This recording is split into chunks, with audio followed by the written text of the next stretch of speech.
আচ্ছা, দেখিয়ে দিচ্ছি আমি তারপরেও তোমাদের। এখান থেকে টেস্টের প্রশ্ন দেখো, এখান থেকে আমি মোট 30টা প্রশ্ন করেছি, সবগুলো কমপ্লিট। শুধু 2 নাম্বারটা, দুই না সরি 4 নাম্বারটা বাদে। 4 নাম্বারটা আজকে আলোচনা করবো, আর বইয়ের থেকে একটা টপিকস আজকে আলোচনা করব, এই তো। তারপরে কিন্তু আমাদের ইকোনমিক্স ক্লাস শেষ হয়ে যাবে।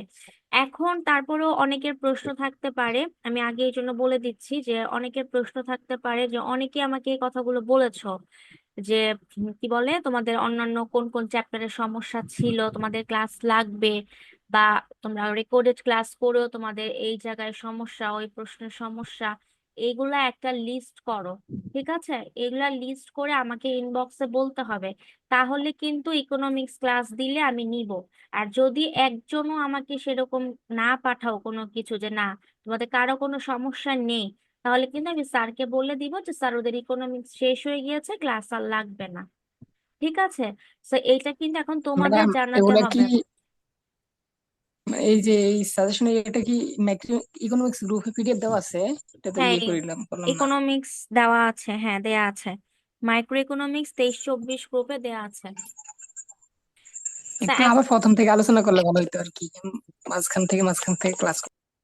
তোমাদের রেকর্ড গুলা দেয়া আছে, ঠিক আছে, তুমি আগে হচ্ছে রেকর্ড দেখতে হবে। এখন যদি আমি আবার ক্লাস নিতে চাই, তাহলে এখানে অনেক সবাই ক্লাস করেছে, সবাই এখানে একটা বলবে যে এক ক্লাস আবার কেন নেওয়া হচ্ছে, বা স্যারও বলবেন যেটা তো নেওয়া হয়েছে আবার কেন নিচ্ছি। এখন তোমাদের এই কাজটা করতে হবে, রেকর্ডেড ক্লাসটা করতে হবে, কারণ আমি তো সিরিয়ালি তোমাদের ক্লাসগুলো করিয়েছি। তোমার রেকর্ড ক্লাসগুলো আগে দেখো, তারপরে প্রবলেম আইডেন্টিফাই করো। যদি দেখো তোমাদের প্রবলেম হচ্ছে, তোমরা বুঝতে পারছো না, তাহলে হচ্ছে তোমরা সেই ক্ষেত্রে আমাকে ইনবক্সে বলতে পারো, বা স্যারকে বলতে পারো, যাকেই বলো বলতে পারো। তো এই বিষয়টা আমি এই জন্য আজকে যেহেতু আমাদের টেস্টে, তোমাদের পরীক্ষার আগে টেস্টের প্রশ্নের উপরে আজকে লাস্ট ক্লাস। তারপর ওই যে বৃষ্টি আমাকে বলেছিল অনেকবার, বৃষ্টি মনে হয় বলেছিল যে ওর কি কি কোন চ্যাপ্টারে জানি আমাকে ক্লাস নিতে বলেছো। যাই হোক, বৃষ্টিকেও বলছি, আর আরো যারা আছো সবাইকেই বলছি, যাদের সমস্যা থাকবে আগে রেকর্ড ক্লাস করতে হবে। 1 নাম্বার কথা হচ্ছে আগে রেকর্ড করতে হবে। 2 নাম্বার, রেকর্ড করার পরে তোমরা তোমাদের সমস্যাগুলো আইডেন্টিফাই করো। তারপরে দেখো কোন কোন চ্যাপ্টারে তোমাদের সমস্যা হচ্ছে, সেগুলো লিস্ট করো। প্রশ্নগুলাকে লিস্ট করো, যেটা বুঝতে পারো না বা এই ক্লাস হয়নি, যে কোনো সমস্যা সেটা আমাকে জানাতে হবে লিস্ট। কারণ আমি কিন্তু এটা বারবার বলে দিচ্ছি যে পরীক্ষার আগে কিন্তু যদি সমস্যা তোমরা আমাকে না বলো, তাহলে কিন্তু আর কোনো ইকোনমিক্স ক্লাস হবে না, আজকেই শেষ। ঠিক আছে, যদি একজনও সমস্যা বলো, তার জন্য হলেও কিন্তু ক্লাস দেয়া হবে। তো এটা সবাই আমাকে নেক্সট ইকোনমিক্স এর আগে এনশিওর করবে। তোমাদের আমি স্যাটারডে পর্যন্ত সময় দিলাম। আজকে কি বার? না, বুধবার তাই না? আজকে কি বৃহস্পতিবার? ঠিক আছে, শনিবার পর্যন্ত, শনিবার বিকালের মধ্যে হচ্ছে আমাকে তোমরা লিস্ট দিয়ে দিবা।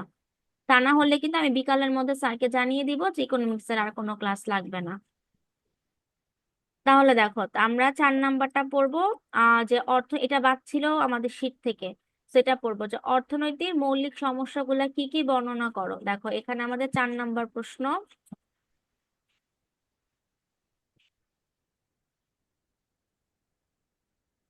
এই যে এখান থেকে, ঠিক আছে, যেগুলা বেশি ইম্পর্টেন্ট পরীক্ষায় আসার মতো সেগুলা কিন্তু আমি আগে পড়িয়েছি শীট থেকে। আচ্ছা, তাহলে দেখো এখানে বলেছে এই যে অর্থনীতি, বা এই যে একটা দেশের অর্থনীতি যে চলাচল করছে বা চলমান অবস্থায় আছে, ঠিক আছে, দেশের অর্থ ব্যবস্থা, এখানেও কিন্তু কিছু সমস্যা আছে, মৌলিক সমস্যা আছে, ঠিক আছে। ফান্ডামেন্টাল প্রবলেমস বলা হয় ইংলিশে। যেমন দেখো, 3টা মৌলিক সমস্যার কথা বলা আছে, তিনটি, এই তিনটি মনে রাখবা।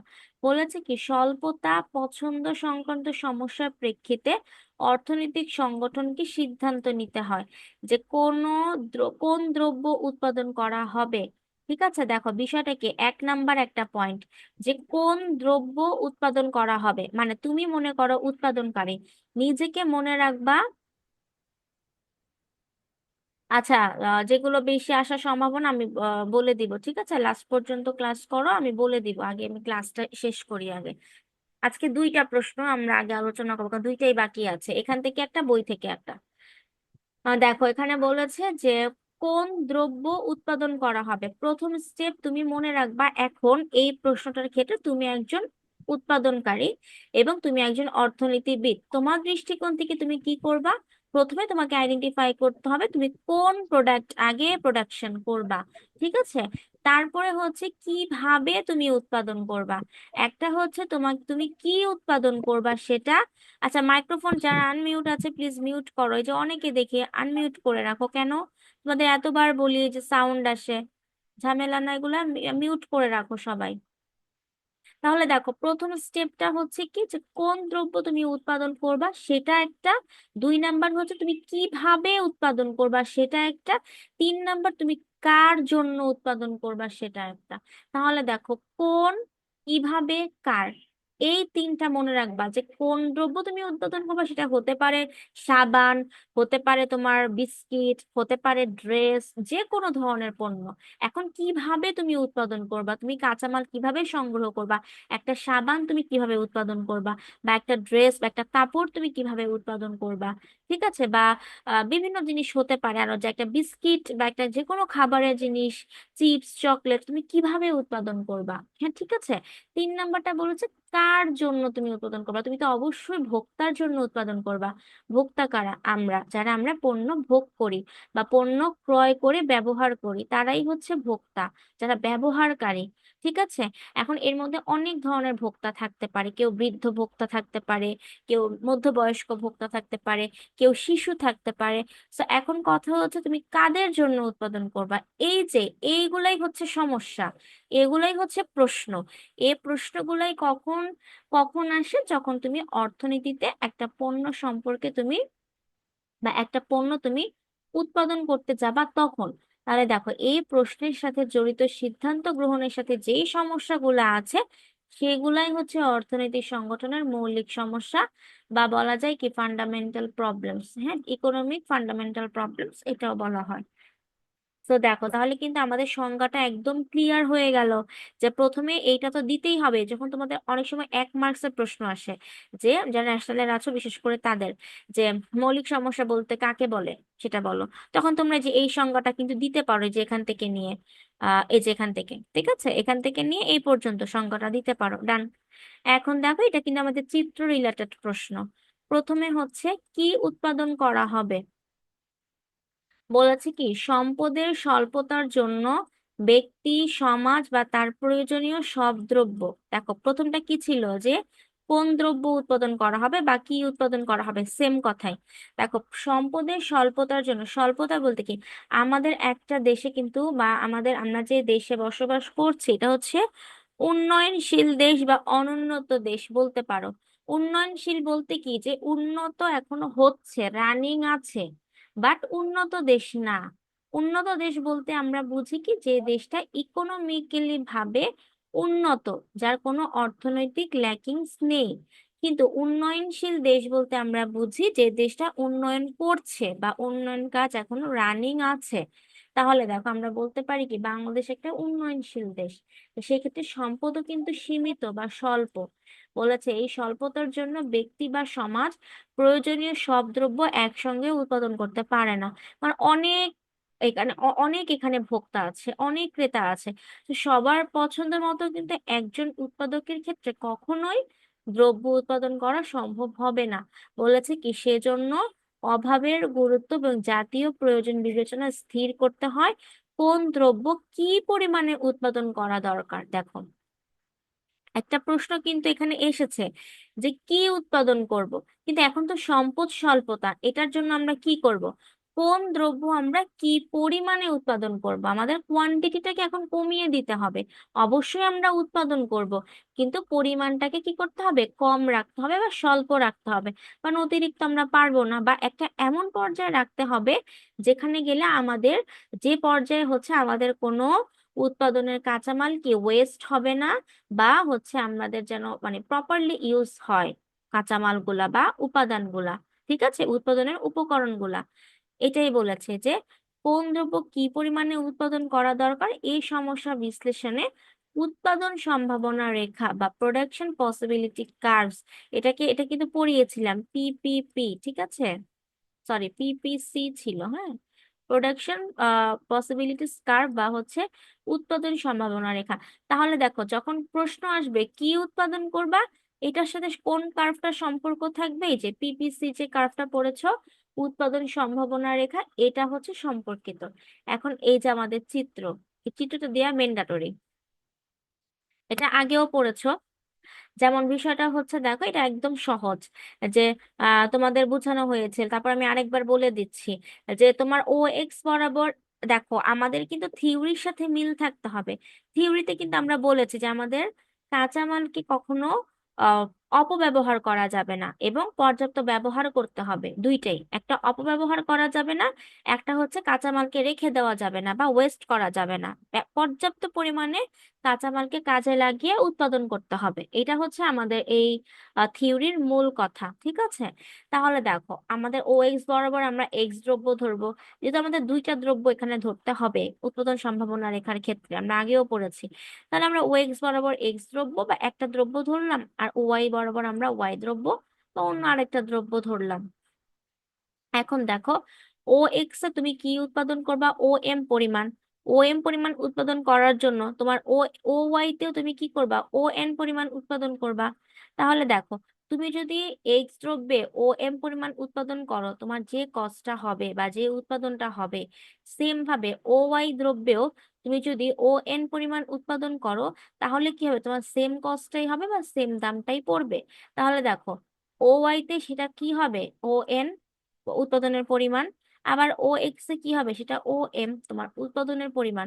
যখন তুমি এই রেখাটাকে মিলিয়ে দিবা, তখন এই যে সি বিন্দুটা পাবা, এই সি বিন্দুটি হচ্ছে কি তোমার ভারসাম্য, আমরা বলতে পারি যে এখানে তোমার এক্স এবং এন এর উপাদানটা কি সমান, ঠিক আছে? মানে উৎপাদনটা কি এখানেই সম্ভাবনা আছে। এখন কথা হচ্ছে, এটাকে সি বিন্দু বলেছে, এখন এই যে কার্ভটা দিয়েছে, কার্ভটাই হচ্ছে পিপিসি। এখন কথা হচ্ছে, তুমি যদি এই উৎপাদন সম্ভাবনা রেখার বাহিরে উৎপাদন করো, তাহলে কি তোমার অতিরিক্ত ব্যয় হবে, তোমার প্রোডাকশনের কস্টটা বেড়ে যাবে, ঠিক আছে? কাম্য উৎপাদন থেকে বেড়ে যাবে। দেখো, এখানে একটা লাইন বলেছে, মনে করি কাম্য উৎপাদন বিন্দুতে নির্দেশিত হয়। এটাই হচ্ছে কাম্য, এভারেজটাই হচ্ছে কি কাম্য, মানে এখানে উৎপাদন করলে লিমিটেড। এর বেশি যদি করো তাহলে তোমার কস্টিং বেশি পড়বে, আর এর কম যদি ই বিন্দুতে করো, তাহলে বিষয়টা হবে কি, তোমার এখানে কাঁচামাল রয়ে যাবে বা ওয়েস্ট হবে।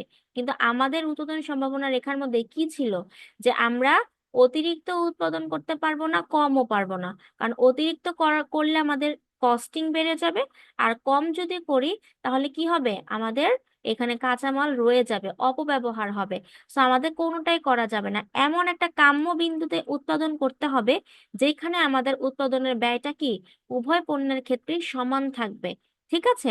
তাহলে এই যে কার্ভটা এঁকে দিয়ে সি বিন্দুতে করেছে কেন, আর এটাই হচ্ছে আমার উৎপাদন সম্ভাবনা রেখা। যদি এইখানে তুমি উৎপাদন করো, সেক্ষেত্রে তোমার কি হবে, উৎপাদনটা ভারসাম্যে থাকবে, ঠিক আছে? এইটাই কিন্তু এই যে এখানে ব্যাখ্যা করা আছে, আর কিছু না। না, সোজা দাগ, কে Realme C25 সোজা দাগ দিবা না, এটা তুমি কার্ভের মতোই দিবা। দেখো, এটা হচ্ছে কার্ভ, এই যে কার্ভ বলেছে কিন্তু কার্ভ, ঠিক আছে, রেখা। এই রেখাটা তোমাকে চিহ্নিত করে দিতে হবে। তুমি তো এখানে দেখো, একটা ব্যাখ্যাটা দেখো, যে এখানে তো তুমি দুইটা পণ্যকে দেখাচ্ছই লম্বা দাগ দিয়ে, আবার দাগ দেওয়ার দরকার নেই। এটা কার্ভটা তোমাকে বিন্দুতে মিলিয়ে দিতে হবে, ভারসাম্য। কারণ এটাই হচ্ছে উৎপাদন সম্ভাবনা রেখার চিত্র। এখন আমরা তো বানাতে পারি অনেক ধরনের চিত্র, অনেকে যারা পারে না দেখা যাচ্ছে ওরা বানিয়ে চিত্র দিয়ে দেয়, এরকমও অনেকে আছে, ঠিক আছে? কিন্তু সেরকম করা যাবে না। সেরকম করে ডাবল জিরো পেতে হবে। সো তোমাদের বা অর্থনীতিবিদরা যেভাবে চিত্রটা এঁকেছে, সেভাবে আমাদেরও এঁকে ওভাবেই ব্যাখ্যা করতে হবে, এটাই নিয়ম। ঠিক আছে, যে বলে দিলাম, প্রশ্ন করেছো কেন, এই যে ক্লিয়ার করে দিলাম। কারণ এটা হচ্ছে তোমাদের অর্থনীতিবিদরাই এভাবে এঁকেছে, তো এভাবেই আঁকতে হবে, এভাবেই ব্যাখ্যা করতে হবে। বইয়ের বাইরে থেকে তো আর আমরা অন্য চিত্র আঁকতে পারবো না, ঠিক আছে? Just তোমাদের থিওরিটা বুঝতে হবে, থিওরিটা বুঝলে একবার প্র্যাকটিস করলে ক্লিয়ার হয়ে যাবে। তাহলে দেখো, এই ব্যাখ্যাটা কিন্তু আমি বলে দিয়েছি, চিত্র দেখেছে, এখানে জাস্ট এতটুকুই কিন্তু লিখেছে, হ্যাঁ, এই যে ও এক্স এ এক্স দ্রব্য, ও ওয়াই তে ওয়াই দ্রব্য, কি নির্দেশ করে, এটা উৎপাদন নির্দেশ করছে। আর এ বি কি উৎপাদন সম্ভাবনা রেখা, বা এটাকে তোমরা পিপিসি রেখাও বলতে পারো, এখানে লিখে দিতে পারো অ্যারো চিহ্ন দিয়ে, ভাবে অ্যারো দিয়ে দিতে পারো পিপিসি, ঠিক আছে, প্রোডাকশন পসিবিলিটি কার্ভ, এটাও দিয়ে দিতে পারো। দেখো এই যে এক্স উৎপাদনে নিয়োগ করলে ও বি পরিমাণ এক্স দ্রব্য, ঠিক আছে। আবার ওয়াই দ্রব্যে উৎপাদন নিয়োগ করলে ও এ পরিমাণ, এগুলাই বলেছে। আবার ও এম পরিমাণ, ও এন পরিমাণ। তো এভাবে তোমরা ব্যাখ্যা করে দিবা। ব্যাখ্যা করে যে বিন্দুতে মিলিত হবে সেটাই হচ্ছে কি আমাদের কাম্য উৎপাদন বা কাম্য বিন্দুতে নির্দেশ করে। এই তো এইটাই, আর এখানে কিছু না। সেখানে বলেছে কাজে কোন দ্রব্য কি পরিমাণ উৎপাদন হবে তা নির্ধারণ করাই হলো অর্থনৈতিক সমাজের অন্যতম মৌলিক সমস্যা। যে তুমি দ্রব্যটা কি পরিমাণ উৎপাদন করবা, ঠিক আছে, কতটুকু উৎপাদন করবা, তোমার কাছে তো অনেক পণ্য থাকতে পারে, তুমি কিভাবে কতটুকু পরিমাণ উৎপাদন করবা, এটাই হচ্ছে কি আমাদের প্রথম পয়েন্টটা, যে কি উৎপাদন করা হবে এবং হচ্ছে দেখো কোন দ্রব্য উৎপাদন করা হবে। এটা কিন্তু একটা সমস্যা। এই সমস্যাটা আমরা সলভ করার জন্য এটার ব্যাখ্যাটা পড়েছি। 2 নাম্বার আমাদের ছিল কি, কিভাবে উৎপাদন করা হবে। দেখো কিভাবে উৎপাদন করা হবে, এখানে বলেছে যে কি দ্রব্য উৎপাদন করা হবে, কি পরিমাণ উৎপাদন করা হবে, এই সিদ্ধান্ত নেওয়া জরুরি অবশ্যই। একটা ইকোনমিক্স বা একটা অর্থনীতির দিক থেকে, একটা দেশের দিক থেকে বিবেচনা করলে অবশ্যই তোমাকে এটা অবজার্ভ করতে হবে যে তুমি কি দ্রব্য উৎপাদন করবা, কি পরিমাণে উৎপাদন করবা, তোমার ভোক্তার চাহিদা কেমন, যোগান কেমন, সবকিছুর উপর ভিত্তি করেই কিন্তু উৎপাদন করতে হবে। একটা কথা এখানে ক্লিয়ার। তারপরে বলেছে কি কোনো নির্দিষ্ট পরিমাণ দ্রব্য, অধিক শ্রম এবং কম মূলধন, এখানে আমাদের মূল একটা টার্গেট আছে, যে বা মূল একটা পয়েন্ট আছে। এইটা বিবেচনা করে আমাদের চিত্রটাকে অঙ্কন করতে হবে।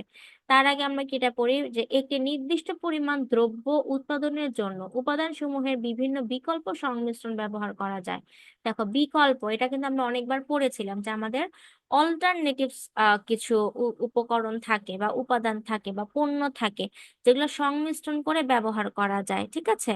তারপরে সংজ্ঞাটা এখানে বলেছে, এক্সাম্পল দিলে ক্লিয়ার হবা, যে কোনো নির্দিষ্ট পরিমাণ দ্রব্য, অধিক শ্রম, তুমি যে কোনো একটা দ্রব্য উৎপাদন করবা, সেটার জন্য তোমাকে কি করতে হবে, অনেক বেশি এফোর্ট দিতে হবে, অনেক বেশি শ্রম দিতে হবে, কিন্তু তুমি কম মূলধন বিনিয়োগ করতে পারো। মানে তোমার মূলধনের পরিমাণটা কম দিয়ে তুমি উৎপাদন করতে পারো, বাট শ্রমটাকে বেশি দিতে হবে। সেই সম্পর্কটাকে বা সেই উৎপাদনটাকে কি বলা হয়, শ্রমনিবিড় উৎপাদন কৌশল।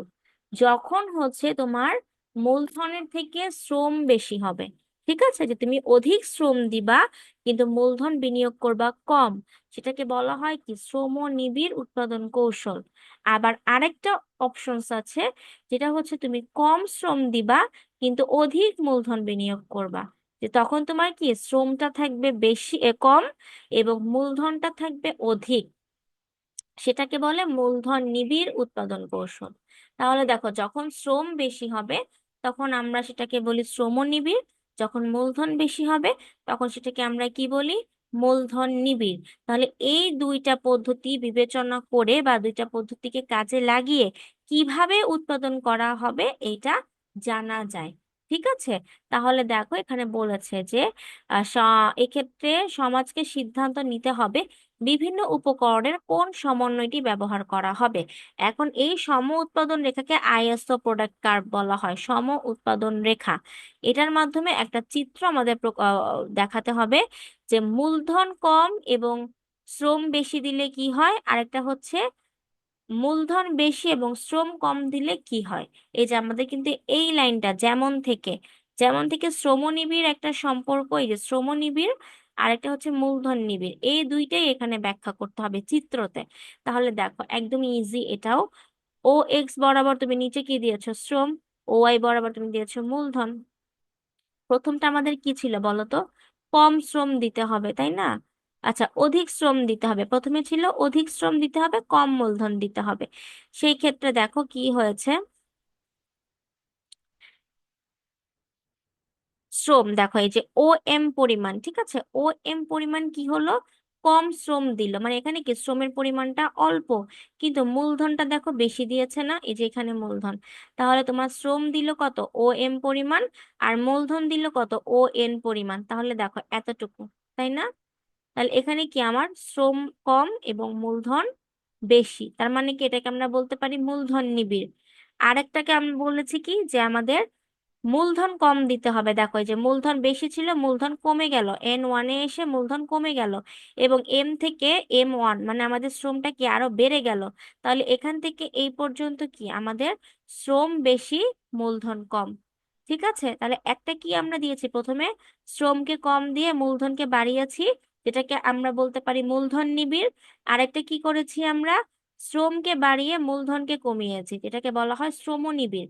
তাহলে দেখো দুইটা রেখা জাস্ট টেনে দিবা, তারপরে কি এই যেখানে একটা কার্ভ, কার্ভ বলতে কি এই যে জয়েনে জয়েনে যখন তুমি একটা কার্ভ অঙ্কন করে দিবা এইভাবে মিলিয়ে, তখন সেটা কি হয়ে যাবে, আইপি রেখা বা প্রোডাক্ট কার্ভ আমরা বলতে পারি। ঠিক আছে, উৎপাদন সম্ভাবনা রেখা। তাহলে এখানে একটা এ বিন্দু, এখানে একটা বি বিন্দু, মানে দুইটা বিন্দু পেয়েছি, একটা মূলধন নিবিড়, একটা শ্রম নিবিড়। এইটাই জাস্ট ব্যাখ্যা করে দিয়েছে, আর এখানে কিছুই নেই। যা তোমাদের চিত্রতে বললাম এইটাই এখানে ব্যাখ্যা করা আছে। ঠিক আছে, যে শ্রম এবং মূলধনের সমন্বয়ে, দেখো সমন্বয়ে একটি নির্দিষ্ট পরিমাণ দ্রব্য উৎপাদন করা যায়। ঠিক আছে, এই যে দেখো এ বিন্দুতে ও এন এই একই কথা, যা যা বললাম আমি এইটাই এখানে বলেছে। আবার বি বিন্দুতে এই যে OM-ON, আবার হচ্ছে ON-ON, দেখেছো, এটাই কিন্তু পরিমাণ মূলধন নিয়োগ করে সেই পরিমাণ উৎপাদন সম্ভব হয়। তারপরে দেখো এই কার্ভটাকে আমরা বলে দিলাম কি আইপি রেখার মাধ্যমে, বা যে কোনো একটা নাম দিতে পারো। ঠিক আছে, যে কোনো একটা নাম দিয়ে, বা আইএসও দিয়েও দিতে পারো, যে কোনো একটা নাম দিয়ে তোমরা কি করতে পারো, এই সম্পর্কটা বা এই রেখাটাকে উল্লেখ করে দিতে পারো যে কিভাবে উৎপাদন করা হবে। তুমি এখন কোনটাকে চুজ করবা, মূলধন বেশি চুজ করবা না শ্রম বেশি চুজ করবা, তুমি এখন কোনটা চুজ করবা, এইভাবেই হচ্ছে যে একটা সমস্যা, তুমি একটা সমস্যার মধ্যে পড়তে পারো যে আমি কোনটা চুজ করে উৎপাদন করব। তাহলে দেখো কিভাবে প্রশ্ন কিন্তু চলেই আসে, কিভাবে উৎপাদন করা হবে। এই তারপরে আমরা যাব 3 নাম্বার পয়েন্টে, কার জন্য উৎপাদন করা হবে। দেখো কার জন্য, এখন প্রশ্ন এসেছে কার জন্য উৎপাদন করব। সেক্ষেত্রে আমি তোমাদের একটু আগেও বলেছি যে আমাদের ভোক্তার সংখ্যা কিন্তু অনেক থাকতে পারে, শিশু থাকতে পারে, বৃদ্ধ থাকতে পারে, মিডল এজ থাকতে পারে। ঠিক আছে, তাহলে দেখো নানান ধরনের ভোক্তা থাকতে পারে। এখন কথা হচ্ছে তুমি কার জন্য উৎপাদন করবা, এটাও তো একটা সমস্যা। তুমি পণ্য উৎপাদন করলে কে পছন্দ করবে বা কোন টাইপের মানুষ পছন্দ করবে। ঠিক আছে, তো এটাও একটা কি অর্থনীতির মৌলিক সমস্যা। এটাই এখানে লেখা আছে, আর কিছুই না। এখানে চিত্রটা একটু তোমাদের কঠিন মনে হবে, বাট এটা একটু বুঝলে সহজ। তোমরা এটা হচ্ছে একটু বাসায় প্র্যাকটিস করবা। তাও তোমাদের থিওরিটা বলে দেই, যে দেখো ভোগের মাধ্যমে অভাব পূরণের উদ্দেশ্যে উৎপাদন করা হয়। মানে কি, নর্মালটা চিন্তা করো যে কার জন্য উৎপাদন করবা, অবশ্যই যে ভোক্তা তুমি তার জন্য উৎপাদন করবা, এবং তার কোন কোন প্রোডাক্টে তার অভাব আছে সেটাই তুমি উৎপাদন করবা। তাহলে অভাব পূরণের জন্যই কিন্তু আমরা উৎপাদন করে থাকি। ঠিক আছে, কার অভাব, ভোক্তার অভাব। তারপর হচ্ছে এই যে কার জন্য উৎপাদন করা, এটিও একটি গুরুত্বপূর্ণ সমস্যা। দেখো কিভাবে বন্টন করা হবে তা নির্ধারণ করতে হয়, এটাও একটা সমস্যা। কিভাবে তুমি বন্টন করবা, এখানে বিভিন্ন ব্যক্তি থাকতে পারে, বিভিন্ন শ্রেণী থাকতে পারে, তুমি কিভাবে বন্টন করবা, কিভাবে তুমি হচ্ছে যে কি বলে বন্টন করবা, বা কিভাবে তুমি ভাগ করবা প্রত্যেকটা বিক্রয় বা ভোক্তাদের কাছে, এটা একটা সমস্যা। এটা চিহ্নিত করাই হচ্ছে আমরা একটা মৌলিক সমস্যা হিসেবে আখ্যায়িত করতে পারি, এবং চিত্রের মাধ্যমে এটাকে আমরা প্রুফ করতে পারি। যেমন দেখো এটা এটা নর্মাল, এত ভেজালে তোমাদের এত ডিপলি বোঝার দরকার নেই, শর্টকাটে এই চিত্রটা বুঝবা। ঠিক আছে, এত চিত্রটা যেভাবে এঁকেছে সেভাবেই আঁকবা, আঁকাটা একদম মুখস্থ করতে হবে তোমাদের সবার জন্যই বলি। চিত্রটা আঁকা ডেফিনেটলি মুখস্থ রাখতে হবে, 1 নাম্বার, যে 2-3 বার প্র্যাকটিস করবা, দেখবা চিত্র আয়ত্ত হয়ে যাবে। যেহেতু বিভিন্ন ব্যক্তির কথা বলেছি, আমি তোমাদের বলেছিলাম মিডল এজ হতে পারে, ছোট হতে পারে, বয়স্ক হতে পারে। তো এখানে 2জন ব্যক্তির কথা ধরেছে। দেখো প্রথমে প্রথম ব্যক্তি, আবার আরেকটা ধরেছে কি দ্বিতীয় ব্যক্তি। ঠিক আছে, একটা প্রথম একটা দ্বিতীয়। তাহলে বিষয়টা দেখো এখানে বলা আছে চিত্রে, প্রথম ব্যক্তি ও এক্স অক্ষে এক্স দ্রব্য, এই যে প্রথম ব্যক্তি, তার কি এই যে ও থেকে এক্স, এখানে কোন দ্রব্য, এক্স দ্রব্য, এটা কার, প্রথম ব্যক্তির। আবার বলেছে এবং ও ওয়াই অক্ষে ওয়াই দ্রব্য। তাহলে দেখো এই যে ও ওয়াই অক্ষ, এ ওয়াই অক্ষে কি এ ওয়াই দ্রব্য, এটা কার, এটা হচ্ছে প্রথম ব্যক্তির। তাহলে প্রথম ব্যক্তির ও এক্স দ্রব্য এবং প্রথম ব্যক্তির ও ওয়াই দ্রব্য। ডান, এই কথাটাই কিন্তু এখানে বলেছে এই পর্যন্ত। তারপরে দেখো দ্বিতীয় ব্যক্তির ও এক্স অন, এই যে দ্বিতীয় ব্যক্তি আছে, প্রথম ব্যক্তিটা আমরা যদি প্রথম ব্যক্তিটাকে যদি আমরা নিচের থেকে ও এক্সটা শুরু করি, তাহলে দ্বিতীয় ব্যক্তির ক্ষেত্রে আমরা বিপরীত পাশ থেকে এক্সটা শুরু করব, ও এক্স ওয়ান। তাহলে দেখো, প্রথম ব্যক্তি যেহেতু আমাদের চিত্রের নিচে, তাহলে আমাদের চিত্রে এখানে আমরা ও এক্স বরাবর প্রথম ব্যক্তি ধরলাম, এবং ঠিক উপরে ও এক্স অন বরাবর আমরা দ্বিতীয় ব্যক্তি ধরবো। এবং এটাও কিন্তু আমাদের এক্স দ্রব্য, কারণ কি এক্স এর মধ্যেই তো আছে। তাহলে দেখো, দ্বিতীয় ব্যক্তির ও এক্স অন দ্রব্য, ঠিক আছে। আবার কি বলেছে, এক্স দ্রব্য, আচ্ছা অক্ষে এক্স, একটা মিনিট একটু জুম আউট করে। আচ্ছা, বলেছে অক্ষে এক্স দ্রব্য এবং ও ওয়াই অন অক্ষে ওয়াই দ্রব্য। তাহলে দেখো বিপরীত পাশ, এখানে যদি ও ওয়াই যায়, তাহলে এটা বিপরীত পাশ, এটা এই যে ও ওয়াই অন, এ ও ওয়াই অন যে এখানে আছে, এখানে কি এক্স দ্রব্য, এটা আবার কার, এটা কিন্তু এই যে দ্বিতীয় ব্যক্তির। ঠিক আছে, তাহলে উল্টা দিবা যে এক্স দ্রব্য, এক্স ব্যক্তি বা এক্স যেখানে থাকবে, প্রথম ব্যক্তি, প্রথম ব্যক্তির এক্স দ্রব্য যেখানে থাকবে, দ্বিতীয় ব্যক্তির এক্স দ্রব্যটা কি তার বিপরীতে থাকবে। আবার প্রথম ব্যক্তির ওয়াই দ্রব্য যেখানে থাকবে, দ্বিতীয় ব্যক্তির ওয়াই দ্রব্যটা কি তার বিপরীতে থাকবে, তখন সেটাকে আমরা ওয়াই ওয়ান নাম দিয়ে দিব। মানে উল্টা, একটা চিত্রের মধ্যে দুইটা চিত্র ব্যাখ্যা করেছে, এটাই। তারপরে বিষয়টা দেখো, এখানে বলেছে পি কিউ আর তিনটি বন্টন ব্যবস্থা। প্রথম ব্যক্তি আর বিন্দুতে, এটা আগে এতটুকু বুঝো যে প্রথম ব্যক্তি আর বিন্দুতে এবং দ্বিতীয় ব্যক্তি পি বিন্দুতে লাভবান হবে কিভাবে। এই যে প্রথম ব্যক্তি, প্রথম ব্যক্তি দেখো, এই যে এটা কিন্তু উপরের দিকে, মানে বাম দিক থেকে একদম ডান দিকে উপরের দিকে, মানে বৃদ্ধি পাচ্ছে না, নিচে কিন্তু বৃদ্ধি পাচ্ছে, তাই না। তাহলে দেখো বলেছে প্রথম ব্যক্তি আর বিন্দুতে কি হবে, লাভবান হবে। তাহলে প্রথম ব্যক্তি কি এখানে, তাহলে প্রথম ব্যক্তিটা কি আর বিন্দু এখানে সর্বোচ্চ পর্যায়ে, এখানে লাভবান হবে। আমি বলেছিলাম না বিপরীত, বিপরীত হলে কি হবে, দ্বিতীয় ব্যক্তির ক্ষেত্রে লাভবান কোনটা হবে, এই পি। ঠিক আছে, তখন এখন বলতে পারো এটা তো নিচের দিকে না। এখন চিত্রটি তোমরা উল্টা করে দেখো, তাহলে দেখতে পারবা। এই যে বিষয়টা দেখো, আহ এই যে এই ক্ষেত্রে দেখো, যে দ্বিতীয় ব্যক্তি, এখানে বলেছিলাম কি আমরা কি রেস করে নিই। দেখো এই যে এখানে আমরা দ্বিতীয় ব্যক্তি ধরেছি, তাহলে দ্বিতীয় ব্যক্তির জন্য সর্বোপরে কোনটা, এই যে কর্নার থেকে যাও, সর্বোপরে কোনটা, এই যে পি। তাহলে দ্বিতীয় ব্যক্তির জন্য লাভবান কোনটা, পি। এটাই বলেছে উল্টা, যেহেতু উল্টা আমি তোমাদের বলেছি যে একটা একটার বিপরীত হবে। প্রথম ব্যক্তিরটা দ্বিতীয় ব্যক্তির কি হবে, বিপরীত হবে। তার মানে দেখো, প্রথম ব্যক্তির জন্য যদি সবচেয়ে লাভবান আর হয়, তাহলে দ্বিতীয় ব্যক্তির জন্য সবচেয়ে লাভবান হবে কি, পি। এই কথাটাই কিন্তু এখানে বলেছে, যে কোন ভোক্তা বেশি লাভবান হবে। এবং বলেছে প্রথম এবং দ্বিতীয় ব্যক্তি উভয়ই এক্স এবং ওয়াই দ্রব্য সমানভাবে পায়, অবশ্যই সমানভাবে পায়।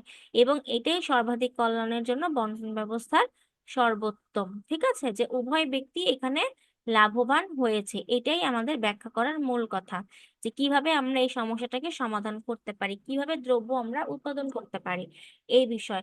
আর মাঝখানে এগুলা জাস্ট তোমাদের এত ঝামেলা করার দরকার নেই, এগুলো আমিও আর তোমাদের ডিপলি যাবো না, যেহেতু দরকার নেই।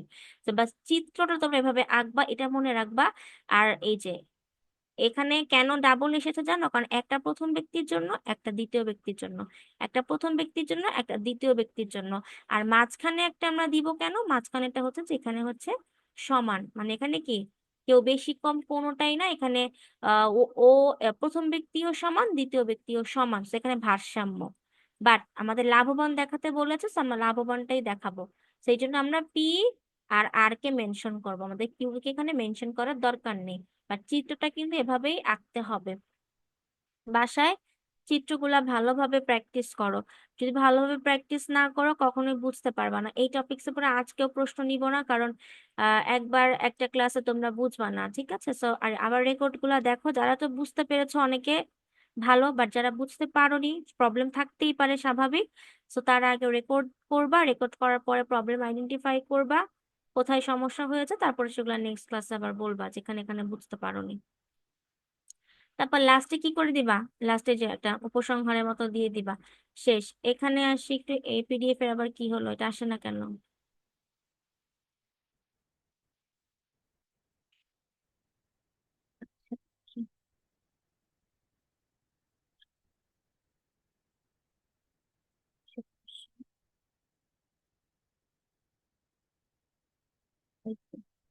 ওকে, এই বইয়ের পিডিএফটা দেখবা। এখানে এই তোমাদের প্রথম চ্যাপ্টার প্রথম অধ্যায় থেকে আমি এই প্রশ্নটা বাদ দিয়েছিলাম। এটাও একটা মোটামুটি ইম্পর্টেন্ট প্রশ্ন, আমি দেখেছি যেটা এসেছে অনেকবার, টেস্টে আসে, প্রায় আসে। ঠিক আছে, যে এটা বলেছে, কই গেল, এই তো, অর্থনীতিতে অদৃশ্য হাত কি? ঠিক আছে, অদৃশ্য হাত বা ইনভিজিবল হ্যান্ড বলা হয় ইকোনমিক্স এর ক্ষেত্রে।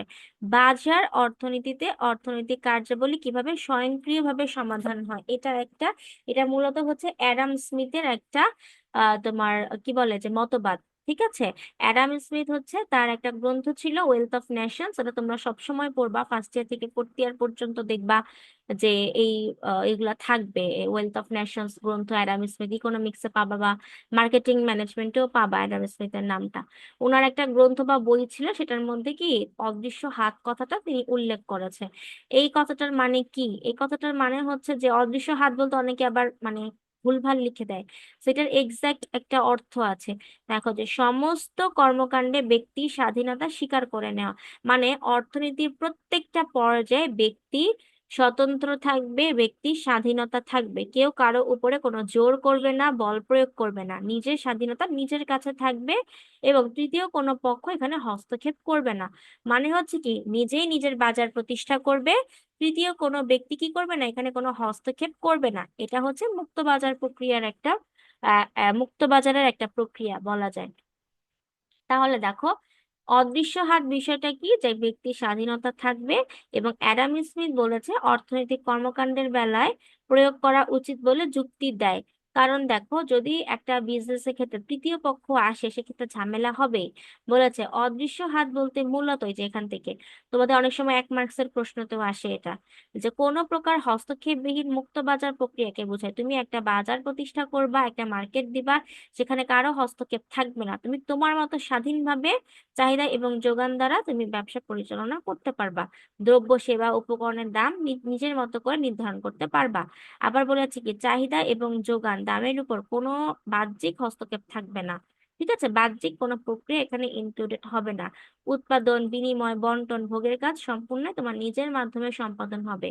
ঠিক আছে, এটাই হচ্ছে অ্যাডাম স্মিথের একটা একটা নীতি, যে অদৃশ্য হাত বলতে উনি এটাকেই বুঝিয়েছে। ঠিক আছে, যে মুক্ত বাজার অর্থনীতি, বা একটা প্রশ্ন আসতে পারে মুক্ত বাজার অর্থনীতি ব্যাখ্যা করো, এরকমও আসতে পারে। তাহলে দেখো, এই মুক্ত বাজার প্রক্রিয়ার দাম ব্যবস্থা অদৃশ্য হাত হিসেবে কাজ করতে পারে, ফলে বিভিন্ন অর্থনৈতিক কার্যাবলী স্বয়ংক্রিয়ভাবে মুক্ত বাজার পদ্ধতি অধীনে সম্পন্ন হয়। মানে ওই যে তৃতীয় পক্ষের হস্তক্ষেপ ছাড়া একটা ব্যবসা পরিচালনা করা। এবং বলেছে ভোক্তাদের সীমিত আয় দ্বারা দ্রব্য সামগ্রীর কি উপযোগ সর্বোচ্চ করা। দেখা যায় যে ভোক্তারা সীমিত আয় দেয়, মানে ভোক্তাদের আয় তো সীমিত, জানোই। ঠিক আছে, ভোক্তাদের আয় সীমিত থাকলেও দ্রব্য সামগ্রী ভোগের মাধ্যমে উপযোগ সর্বোচ্চ করতে হবে। উপযোগটা কি? সুযোগ সুবিধা। যে তুমি ভোক্তা, তুমি একটা পণ্য ক্রয় করবা, কেন ক্রয় করবা? কারণ এর থেকে তুমি সবসময় চাবা তুমি যেন পর্যাপ্ত সুযোগ সুবিধা পাও, বা সর্বোচ্চ সুবিধাটা পাও। ঠিক আছে, কারো হস্তক্ষেপ ছাড়াই। তো এটাই হচ্ছে কি অ্যাডাম স্মিথের অদৃশ্য হাত। এই প্রশ্ন কিন্তু ইম্পর্টেন্ট, এটাও তোমাদের মনে হয় আমি পিডিএফ দিয়ে দিয়েছিলাম গ্রুপে, মাইক্রো ইকোনমিক্স গ্রুপে পিডিএফ দেয়া আছে। ঠিক আছে, আচ্ছা বলো, কারো কোনো প্রশ্ন আছে? 3 মিনিট সময় আছে। ম্যাম, এই 30টা প্রশ্নের মধ্যে যে প্রশ্নগুলো কি ফাইনাল পরীক্ষা আসার সম্ভাবনা হবে সেগুলো একটু মার্ক করে দিন, তাহলে ভালো আচ্ছা, হয়। ওকে, আমি বলে দিচ্ছি এটা। দেখো, এখান থেকে আর বিশেষ টেস্ট। করে এটা আসলে একটু বলতাম ম্যাডাম, এখানে হচ্ছে আপনার মানে অনেক আগে থেকেই মূলত ক্লাস করি, কিন্তু অ্যাকাউন্টিং আর ফাইন্যান্সের ক্লাসগুলো করা হয় না আর কি। তো সেক্ষেত্রে আমাদের ক্লাসগুলো রানিং থাকলে আর কি ভালো হয়, যেগুলো আর কি দেখা যায় যে মানে বোর্ডে আসার ফাইনালে আসার গুরুত্বপূর্ণ বেশি। 21 তারিখে তো মেবি আমাদের পরীক্ষা শুরু, আচ্ছা, তোমাদের যে কোনো সেক্ষেত্রে এই ক্লাস, কারণে আর কি। সেটা আমি বলে দিচ্ছি, তোমাদের যে কোনো ক্লাস সম্পর্কে বা তোমাদের যে ক্লাসগুলো লাগবে সেগুলো বিষয়ে তোমরা তানভীর স্যার বা ফরহাদ স্যারকে এই বিষয়টা ক্লিয়ার করে জানাবা। ঠিক আছে, আর স্যাররা রুটিনটা করেন, তো এই বিষয়টা স্যাররা খেয়াল রাখবেন, বা স্যাররাই এটা রুটিনটা করে থাকেন, আমাদের হাতে তো না। আমাদের যে স্যাররা যখন বলে ক্লাস নিতে, তখন আমরা ওই ক্লাসটা জাস্ট নেই। এখন হচ্ছে যে তোমাদের যেই ক্লাস লাগবে, যেই টপিকস এর উপরে লাগবে, সেই বিষয়ে তোমরা তানভীর স্যার বা ফরহাদ স্যারকে ফোন করে বা মেসেজ করে, যেভাবে সুবিধা হয় বললে স্যাররা অবশ্যই সলভ দিয়ে দিবেন। আরেকটা হচ্ছে, আমি ইম্পর্টেন্টটা বলে দিচ্ছি। তোমাদের আগে অনেক ক্লাস হয়েছে, আমি অলমোস্ট সবগুলো ইম্পর্টেন্ট বলে দিয়েছি। আর হচ্ছে তোমাদের টেস্টের এখানে 30টা প্রশ্নের মধ্যে 30টা প্রশ্নই খুবই ইম্পর্টেন্ট, ঠিক আছে? 30টা খুবই খুবই ইম্পর্টেন্ট। তার মধ্যে আরেকটু যদি বলো যে বেশি ইম্পর্টেন্ট কোনটা, তোমরা মানে প্রায়োরিটি দিবা বেশি কি কিসে, সেটা বলতে পারি 5 নাম্বার। দাঁড়াও রেড মার্ক দেই। এখানে হচ্ছে তোমাদের 5, চাহিদা বিধি কাকে বলে, যোগান রেখা কেন ঊর্ধ্বগামী হয়, তারপরে হচ্ছে এই যে চাহিদা রেখার সূচি, ঠিক আছে? 5, 6, 7, দেখো 5, 6, 7, 8 না কিন্তু 5, 6, 7, ঠিক আছে? এখান থেকে 5, 6, 7, তারপরে হচ্ছে তোমাদের 9, 9 যাবে 10, ঠিক আছে? 9, 10, 11, 9, 10, 11, 12 খুবই ইম্পর্টেন্ট। 9, 10, 11, 12। তারপরে হচ্ছে 18, ঠিক আছে? 18, 19, 18, 19 এগুলা মার্ক করবা। তারপরে হচ্ছে যে একচেটিয়া 23, একচেটিয়া কিন্তু বই থেকে পড়িয়েছিলাম, আমি সাথে অ্যাড করেছিলাম। একচেটিয়া এবং পূর্ণ প্রতিযোগিতা বইও ইনক্লুডেড আছে, ভিডিও দেখলে পাবা এখান থেকে। তারপরে হচ্ছে যে 25, ঠিক আছে? 25, 30, 30 খুবই ইম্পর্টেন্ট, নিরপেক্ষ রেখা, ইনডিফারেন্স কার্ভ। তো বেশি ইম্পর্টেন্ট হচ্ছে এই কয়েকটা, বাট 30টাই পড়বা, আমি চাই 30টাই তোমরা পড়ে যাও। চিত্র বুঝো না, চিত্রগুলা ক্লাস দেখো, বুঝে বুঝবা, না বুঝে নেক্সট ক্লাসে আবার বলবা, বুঝিয়ে দেওয়া হবে, ঠিক আছে? এখনই মিটিং ক্লোজ হয়ে যাবে, 1 মিনিটের কম আছে।